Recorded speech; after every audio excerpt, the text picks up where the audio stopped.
Trade rumors are escalating as multiple trades are revealed, with the Yankees interested in a boatload of talent ahead of this year's deadline. We'll break down what certain trades could look like for the Yankees on Thursday and how the state of this Yankees team will be looking more short-term and long-term with their moves. What's going on, guys? Alex Brooks back here on Yankees Digest, giving you guys a daily dose of Yankees content every day of the week. And if you guys are not subscribed to these videos as we get ready for this trade deadline on Thursday, you guys better be subscribed. You better hit that subscribe button and comment down below to join in on this conversation.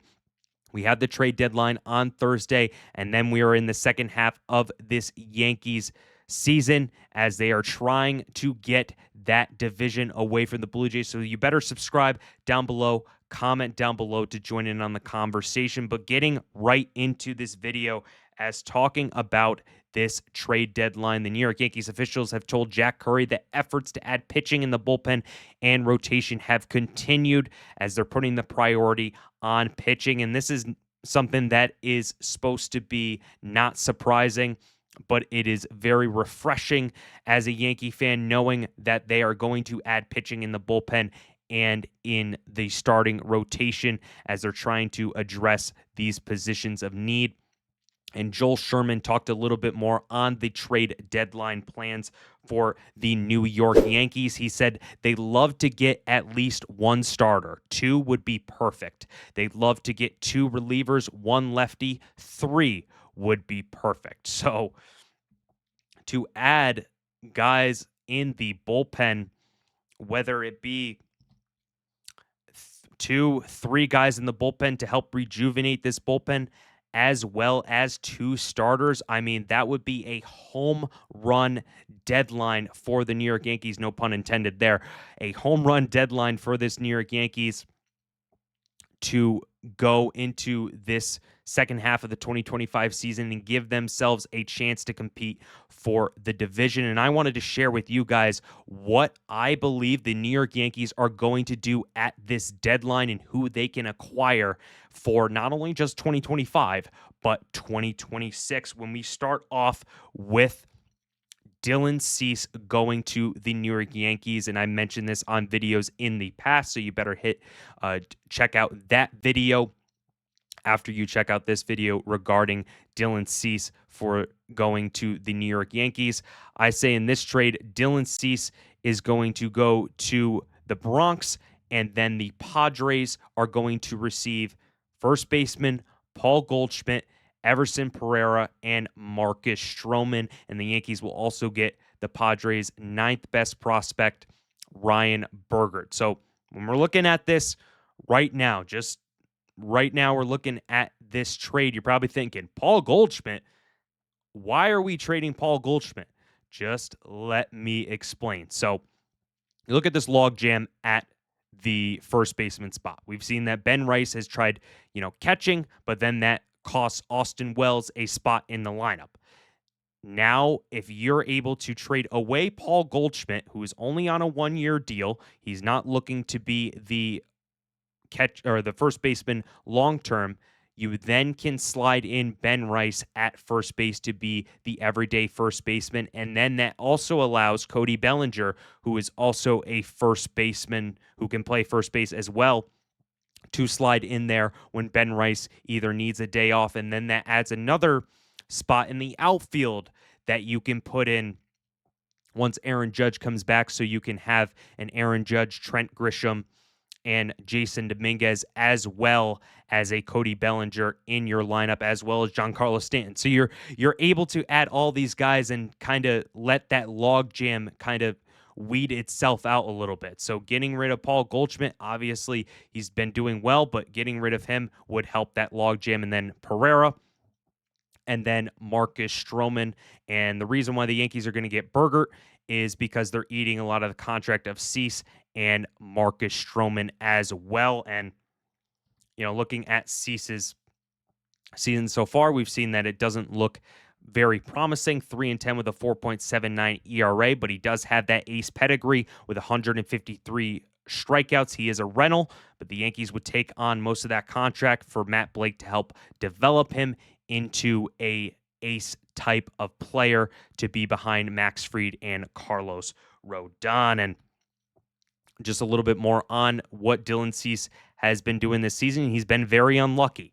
You know, he has a 4.59 ERA, but he has a 3.48 xERA, and he has 2.2 WAR, which is one of his best peripherals of his career. So having a guy like Matt Blake who can develop him and do really good with him to be able to develop guys like Max Fried and Carlos Rodon, it can be very interesting if Dylan Cease is able to get into this rotation just for a little bit to help his career out and help the New York Yankees out. And looking more on Ryan Berger and what he can bring to this team, he's 1-0 with a 2.84 ERA. He's one of the top prospects for the Padres. And as I've said, Yankees are running the bill on a lot of these salaries, so they're going to have to get something in return, not just a rental with Cease. So they'll probably want to get someone like Ryan Berger, who's 25 years old and can have an impact in this rotation. A little bit more on Berger and what he can provide. This is on MLB.com. He said his fastball touches 96, but typically sits closer to average velo at 91 to 94. And if he misses his spot at the top rail, it can be crushable. The 6'1" hurler's standout offerings are his pair of sliders, an 81 to 83 mile per hour sweeper that can exceed 2,900 RPM, and a tighter mid-80s breaker. So a guy like Ryan Berger and Dylan Cease can have so many different impacts on this Yankees team. Dylan Cease, if he does well, that's great for the trade value, great for the Yankees. But if he doesn't do well, he is just a rental, and being able to get someone like Ryan Berger, who the Yankees can develop and have years of control. And looking at another trade that I am thinking of, if I can bring this up.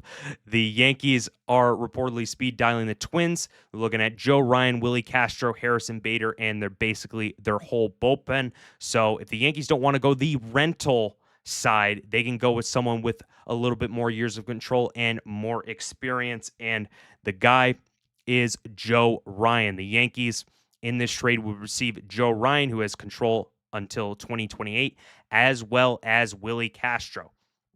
But with this trade, we've seen the Yankees are going to have to give a lot of these big prospects, and that starts with Elmer Rodriguez Cruz, who's the sixth best prospect, who's been lighting it up in Double-A after getting him from the Carlos Narvaez trade from the Red Sox, then getting the catcher first baseman hybrid with Rafael Flores, the eighth best prospect, right-handed pitcher Eric Rieselman, the 20th best prospect, and then outfielder Brando Maeda, the 23rd best prospect, are going to Minnesota. So you're going to have to pay a lot for Joe Ryan, who has been doing wonders for the Minnesota Twins and looking to be a very big deadline add that the Yankees can add to this rotation for not just this year, but for years to come. And looking at his stats so far this season, 10-5 with a 2.82 ERA in 20 games started, 137 strikeouts, having his best season so far in his career. And like Dylan Cease, getting with a guy like Matt Blake can develop him for years to come, and getting also a guy like Willie Castro who can be that utility guy, kind of with Ahmed Rosario, who can play so many different positions to help this Yankees team out depth-wise. And moving to the mock trade number 3, Ryan Helsley. The Yankees are going to need bullpen. This is a very interesting trade that I wanted to share with you guys. Ryan Helsley going to the New York Yankees. The Cardinals receive Cade Smith, the 17th best prospect, and Ben Shields, the 29th best prospect for the New York Yankees. And the Yankees are getting Cesar Prieto, who is the 30th best prospect for the Cardinals. We've obviously seen with Ryan Helsley, he is one of the best relievers in the MLB, and he is showing out this season for the Cardinals. The Cardinals have been interested in trading him away to get some prospects. I'm not sure you're going to have to give up a lot because he is only a rental, so just giving up 2 prospects could be good for the Yankees to get. 3-1 with a 3.00 ERA, 41 strikeouts on the season, a Hoffman reliever of the Year award winner. a guy who can come in there and dominate in this back end of the bullpen with Devin Williams and Luke Weaver, and can kind of rejuvenate this bullpen a little bit more for this Yankees team. You know, he has the stuff that can compete in the Bronx, and having a reliever, just adding to this bullpen, having another guy that the Yankees can use, can help Aaron Boone and help everybody out to get a little bit more rest and have a little bit more of an expectation to do well with Williams and Helsley back-to-back 8th inning and 9th inning. But I did not forget about Prito. Prito, the other guy in this trade. This was his MLB.com scouting report. The 5'9" left-handed hitting infielder's scouting report is rather simple. He swings at almost everything and makes contact with almost everything. His 16.4% whip rate was 7th lowest among the 151 AAA batters to see at least 1,500 pitches in 2024. So you're getting a guy like Ryan Helsley, but also getting a guy like Cesar Prito, who the Yankees can develop in the minors, can be a really good infielder that they can bring up in the next couple years. And having Ryan Helsley, a guy who can pair up with Devin Williams and Luke Weaver and give them a little bit more of a taste of what he is feeling. So like, kind of like with the starters, Helsley can help out all of the bullpen pitchers and give a lot of the other relievers a day off, knowing that Helsley can do the job. But that's going to do it for another edition of Yankees Digest. I really appreciate all the support you guys are giving us on the channel. And guys, it is trade deadline week. Thursday is the trade deadline at 6 p.m. We'll give you all of this juicy content. And I hope you guys have a great night. And guys, let's go Yankees. Let's go. Come on.